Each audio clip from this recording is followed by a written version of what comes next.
ব্যাপার কাবির, তোর সাহস তো কম না। এই তুই আমার বেডরুমে আমার বেডের উপর এভাবে শুয়ে আছিস কেন? হ্যাঁ, সমস্যা কি তোর? আরে ম্যাডাম, এমন করতেছেন কেন? আসেন না, আমরা দুজন একটু টাইম এক্সপেন্ড করি, আমি আপনাকে অনেক সুখ দেবো, আসেন না। এই তোর সাহস দেখে আমি অবাক হয়ে যাচ্ছি। ভুলে যাবি না তুই আমার বাসার সামান্য একজন কাজের লোক, ঠিক আছে? কাজের লোকের মতো থাকবি, বেশি স্পর্ধা দেখাবি না, তাহলে আমার থেকে খারাপ আর কিন্তু কেউ হবে না। আরে ম্যাডাম, এমন কেন করতেছেন? আপনার জামাই তো আর বাড়িতে নাই। আপনার জামাই বাড়িতে থাকলেও বা কি কোন, আপনার জামাই তো আপনাকে সুখ দিতে পারে না, তাই করছে আপনি আমার সাথে আসেন, আমি আপনাকে অনেক সুখ দেব। তাছাড়া আপনার জামাই তো জানতেও পারবো না, আপনার জামাই তো বাইরে চলে গেছে, তাই না? জানতেই পারবো না। আপনি আসেন, আমরা দুজনে একটু আসেন না, একটু আসেন করি, আসেন। আর একটা কথা যদি বলেছিস না, থাকিয়ে তোর গাল লাল করে দিব। এই মুহূর্তে আমার রুম থেকে বের হয়ে যা। আর এই ধরনের বিয়াদবি যদি করিস না, আমি তোর স্যারকে কিন্তু সবটা বলে দেবো। তোর স্যার তোকে কত বিশ্বাস করে, আর তুই তোর প্রতিদিন এইভাবে দিচ্ছিস। যা যা বলছি। ম্যাডাম আসেন তো। ও আচ্ছা, বুঝতে পেরেছি। এখন আমার কথা তুই বুঝতে পারিস না, তাই না? শোন, তুই খুব ভালো মতোই জানিস তোর স্যারকে আমি কতটা ভালোবাসি। আমি তোর স্যারকে অনেক ভালোবাসি, আমার নিজের জীবনের থেকেও বেশি ভালোবাসি। আর তুই ভাবলি কি করে যে তোর মতো একটা কাজের লোকের সঙ্গে আমি এই ধরনের কাজ করবো? শোন, আমি এখন ফ্রেশ হতে যাচ্ছি। আমি এই রুমে এসে জানি তোর ছায়াটাও না দেখি, কথাটা মাথায় রাখ।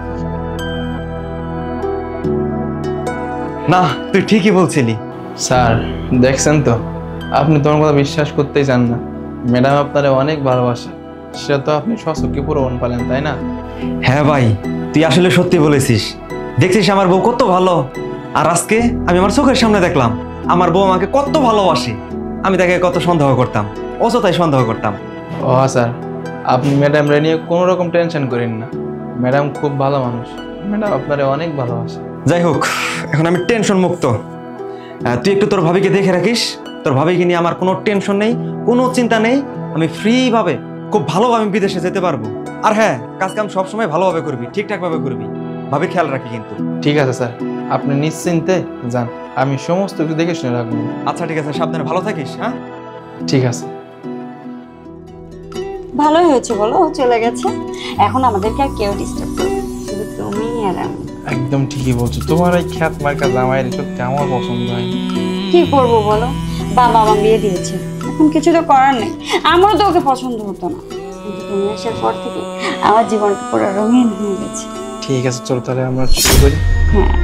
এ কি শুভ্রা, তুমি এগুলো কি করছো? তুমি এখন এখানে মেহেদি, তোমার তো এখন বাইরে থাকার কথা ছিল, তাই না? এ চুপ থাকো, আর একটা কথা বলবে না। ছি শুভ্রা, ছি, তুমি আমার অনুপস্থিতি এভাবে এই সমস্ত কাজ করো। আমার ভাব তো ঘৃণা হচ্ছে। তোমার মতো মেয়ের সাথে আমি এতদিন সংসার করেছি। তুমি কি জানো আমি বাসা থেকে বের হওয়ার সময় তোমার নামে কত কত প্রশংসা করেছি আমি? দেখো, তুমি আমাদেরকে ভুল বুঝছো। তুমি যেটা দেখেছো সেটা ভুল, আসলে সত্যিটা তো। এ চুপ থাকো, আর একটা কথা বলবে না। আমি তোমাকে কত বিশ্বাস করেছিলাম, আর তুমি আমার বিশ্বাসের মর্যাদা এভাবে দিলে। আর এই ছেলে, এই তুই আমার সামনে এত অভিনয় করলি, আমি যেটা বুঝতে পারলাম না তোদের মধ্যে এরকম সম্পর্ক। তুই আমার নুন খেয়ে আমার সাথে নিমহারামি করলি। না না স্যার, আপনি কি করতেছেন? এতে আমার কোনো দোষ নাই। আপনি যখনই বাসায় থাকেন না, আপনার বউ তো আমার পিড়ায় পিড়ায় ডাকে, এটা আমার কি দোষ? কোন এক চুপ থাক, আর একটা কথা বলবি না। তোদের দুইটাকে আমার চিনা আছে, আর তোকে তোকে আর কি বলবো, তুই তো বাইরের লোক। আর তুমি আমার স্ত্রী হয়ে তুমি এরকম একটা জঘন্যতম কাজ করবে আমি কখনো কল্পনাও করিনি। ছি। মেহেদি, আমার কথাটা তো শোনো, বোঝার চেষ্টা করো। তোমার জন্য আমি কি করি নাই বলো? তোমার জন্য আমার রাত নেই দিন নেই, কত পরিশ্রম করি। তোমার কোনো কিছুর অভাব বুঝতে দেই, যখন যেটা চাও তখন সেটাই দেই আমি। তারপরে তুমি এটা কি কাজ করলে? মেহেদি দেখো, আমি যেটা করেছি আমি ভুল করে ফেলেছি, তুমি আমাকে মাফ করে দাও প্লিজ। আমি এরকমটা আর কখনো করবো না। তুমি আমাকে একটা লাস্ট সুযোগ দাও প্লিজ, একটা লাস্ট। ব্যাস, অনেক হয়েছে। তোমার এই ড্রামা আমি আর সহ্য করতে পারছি না। তুমি এই মুহূর্তে আমার বাসা থেকে বের হয়ে যাও। তোমার মতো দুশ্চরিত্রা মেয়ের সাথে সংসার করা আমার পক্ষে সম্ভব নয়। তুমি এই মুহূর্তে আমার বাসা থেকে বের হয়ে যাও। আমার কথাটা তো ব্যাস, আর কোনো কথা শুনতে চাচ্ছি না আমি। এই মুহূর্তে তুমি আমার বাসা থেকে বের হয়ে যাও। যাও বলছি। আর হ্যাঁ, তোকে বলছি, আমার বাড়ির আশপাশ তো দূরস্থান, আমার এলাকা যেন না দেখি। বের হ, যাও বলছি।